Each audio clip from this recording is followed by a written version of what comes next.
আজকে আমরা শিখবো কি ন্যারেশন।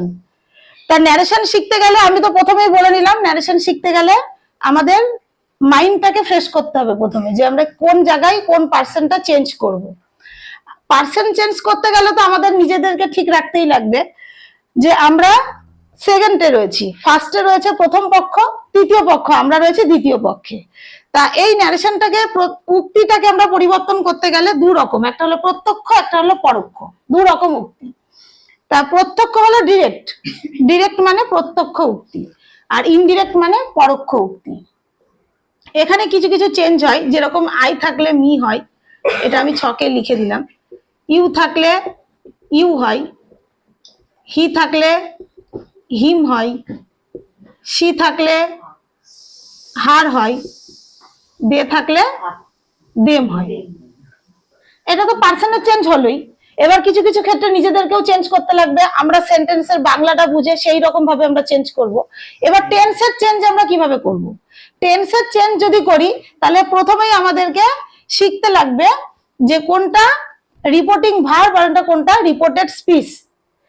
এই জিনিসটাকে আমরা ভাগ করতে হবে। ওই জন্য আমরা একটা সেন্টেন্স লিখি, রাম সেইস, ডবল ইনভার্টেড কমার মধ্যে রাখবো আই অ্যাম ইল, এটা একটু কাছে দিতে হবে। এই যে এইটা হলো সেন্টেন্স, যে কোনো একটা ন্যারেশনের। এটা কিন্তু ডিরেক্টে পড়ছে, এটাকে আমরা ইনডিরেক্ট করব। এবার ডিরেক্টটাকে যখন ইনডিরেক্ট করতে যাব তখন আমাদের দেখতে হবে কোনটা রিপোর্টিং ভার্ব আর কোনটা রিপোর্টেড স্পিচ। এইটা হলো রিপোর্টিং ভার্ব, দেখতে পাচ্ছিস? এইটা হলো রিপোর্টিং ভার্ব, ঠিক আছে? এই পার্টটুকু যেটাকে বলছে, রাম বলছে। প্রথমে আমাদের জানতে হবে কোনটা রিপোর্টিং ভার্ব আর কোনটা হলো রিপোর্টেড স্পিচ। রিপোর্টিং ভার্ব এই যে যেই পার্টটাই রাম বলছে সেটা হলো রিপোর্টিং ভার্ব, দেখতে পাচ্ছিস তো?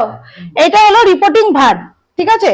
আর এইটা আই অ্যাম ইল, এইটা হলো রিপোর্টেড SPEECH, এইটা হলো রিপোর্টেড স্পিচ, আর এটা হলো রিপোর্টিং ভার্ব। হাতে লেখা বুঝতে পারছিস তো?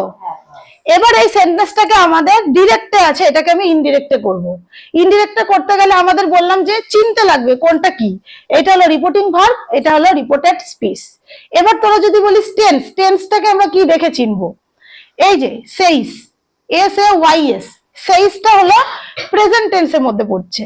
সেইজের মানে ফার্স্ট ফর্ম এইটা, এসটা কেন বসেছে? রাম হলো থার্ড পারসন সিঙ্গুলার নাম্বার, তারপরে সে বসেছে, তাই S/S যোগ হয়েছে, ঠিক আছে? ভালো করে বুঝবি কিন্তু, এটা S/S যোগ হয়েছে, ঠিক আছে? কিন্তু এটার মেন ভার্বটা হলো সে, সেটা প্রেজেন্টে থাকে। এই যে আমি বলে দিচ্ছি, প্রেজেন্ট, পাস্ট, আর এটা হলো পাস্ট পার্টিসিপেল, মানে PP, ভার্বের পাস্ট পার্টিসিপেল ফর্ম। সেটা হলো প্রেজেন্ট, ঠিক আছে? এই সেটা হলো প্রেজেন্ট, পাস্ট হলো সেইড, আর পাস্ট পার্টিসিপেল হলো সেইড। তাহলে এই পাস্ট হলো সেইড, পাস্ট পার্টিসিপেল হলো সেইড, আর সেটা হলো প্রেজেন্ট। এখানে সেই সে ভার্বটা দেওয়া আছে, প্রেজেন্টে দেওয়া আছে। এস যোগ হয়েছে থার্ড পারসন সিঙ্গুলার নাম্বারের পরে, যেই ভার্ব বসে ভার্বের সাথে S/S যোগ হয়, তাই জন্য সেই হিসেবে এটা এসটা দেওয়া আছে।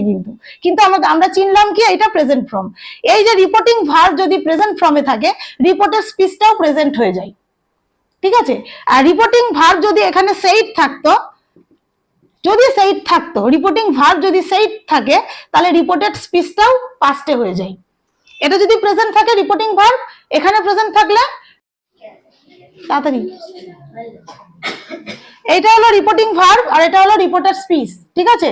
এইটা যদি আমার প্রেজেন্টে থাকে, আমি রিপোর্টেড স্পিচটা প্রেজেন্ট করব। তা প্রেজেন্ট দিয়ে আমি একটা সেন্টেন্স করি, পাস দিয়ে, নাইলে আরেকটা পরে সেন্টেন্স করে দিচ্ছি। তাহলে এইটাকে আমি বললো, রাম বলল আমি হই অসুস্থ, সেটা তুই শুনলি, শুনে এসে বাড়িতে গিয়ে মাকে কি বলবি? রাম বলল যে সে হয় অসুস্থ, তাই বলবি তো? আইটা হি হয়ে যাবে তো। বাড়িতে গিয়ে এসে যদি বলিস যে আমি হই অসুস্থ, তাহলে কিন্তু আমি অসুস্থ হয়ে গেলাম, রাম অসুস্থ সেটা কিন্তু বলা হলো না, ঠিক আছে? তাহলে আমি এটা করছি, রাম সেইস, মাঝখানে একটা লিঙ্কিং ভার্ব হিসেবে দ্যাট বসাবো। এইটা সাধারণ অ্যাসারেটিভ সেন্টেন্সে আছে বলে কিন্তু দ্যাট বসেছে। ইন্টারোগেটিভের আলাদা, ইম্পারেটিভের আলাদা, সব আমি পরপর পার্ট টু পার্ট বলে দেবো। এটা আমি অ্যাসারেটিভ মানে সাধারণ বাক্য, বিবৃতিমূলক বাক্যতে শেখাচ্ছি। একদিনে তো আর সবকিছু শেখা যাবে না, তাই তো? এটা রাম সেইস দ্যাট, এইটা আইটাকে কি করলাম? হি, আর এই আমটা কি হয়ে গেল প্রেজেন্টে? ইজ, হি ইজ, আর এটা ইলটা ইল বসে গেল। কি বুঝেছিস? ক্লিয়ার? তাহলে এইটা আমি 5 দিয়ে একটা করি, ঠিক আছে? 5 দিয়ে একটা করি। সুমনা